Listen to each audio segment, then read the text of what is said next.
The chill of Blackbrook Manor settled deep in Silas Thorne's bones the moment he stepped across its threshold. It was an ancient, sprawling edifice, purchased for a pittance due to its remote location and the pervasive local whispers of ill fortune. Lines choked its gray stone walls, and the air inside was thick with the scent of dust, damp, and something else or faint, metallic taint, like old blood. Silas, a man seeking solitude for his writing, saw only rustic charm in its decay, a quiet sanctuary from the city's clamor. He was wrong. The silence within was not peaceful, it was an oppressive, listening silence. Weeks bolt into one another, marked by the escalating peculiarities of the house. Footfalls echoed on the floorboards above when he was alone. Faint whispers slithered from unlit corridors, too indistinct to form words, yet clear enough to prickle his skin.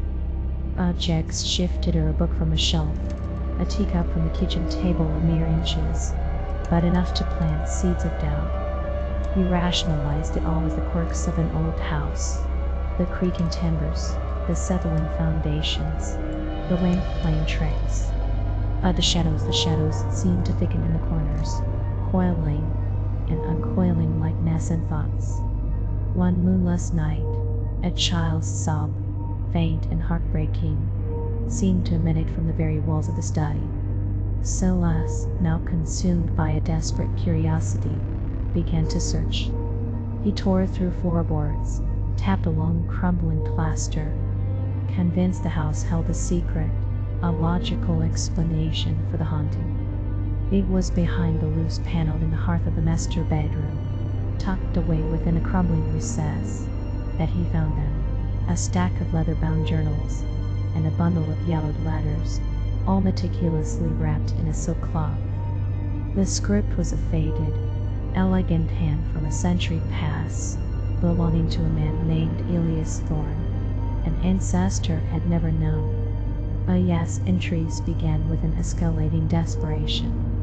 This family, once prosperous, was facing utter ruin, crops failing, trade routes collapsing, illness plaguing their livestock.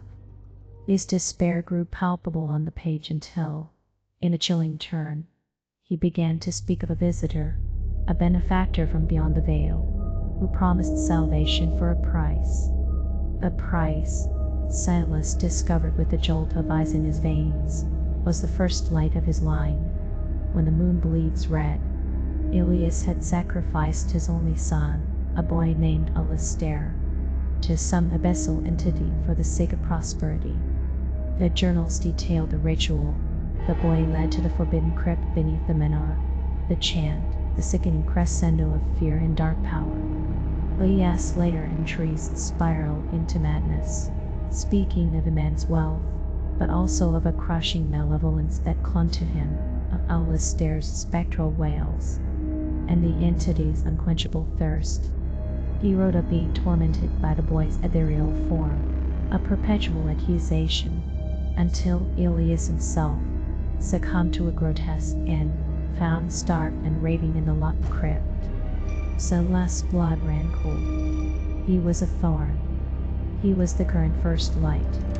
The realization slammed into him with the force of a physical blow. The whispers, the shifting shadows, the child's cries, that they weren't just residual hauntings. They were a prelude. That night, the manor awoke with a malevolent roar. One howled through broken panes, doors slammed, and the scent of decay turned to something acrid, sulphurous. A spectral wail ripped through the silence, not the gentle sob had heard before, but a scream of pure, unending anguish. Silas saw it then, not a shadow, but a form. A small, translucent figure, barely visible in the moonlight streaming through the grand staircase window, coalescing at the foot of the stairs. It was a child, skeletal and translucent, its eyes black pits of suffering.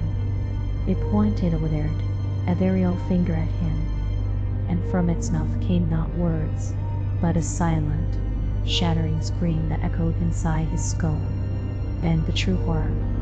Behind the boy, the shadows in the hall deepened, swirling, coalescing into an impossible blackness.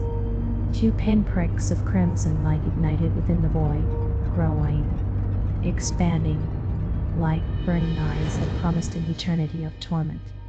An unseen force slammed Silas against the wall, pinning him, crushing the air from his lungs. He felt a chilling presence seep into him, colder than death, probing, searching for a purchase. The whispers returned, no longer indistinct, but a chorus of voices, ancient and vile, chanting his name.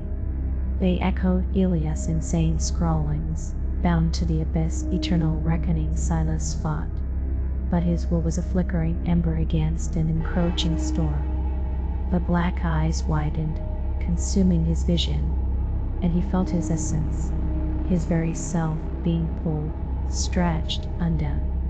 When the first rays of dawn touched Cinderspire house, it was silent once more. The spectral chub was gone, the crushing dread receded, and the air was still. But Silas Thorne was gone too. Only a hollow, echoing stillness remained, and a new shadow, perhaps, to join the others, a silent sentinel in the cursed walls, awaiting the next first light of the thorn line, for the house remembered, and the pact, once made, was never truly broken.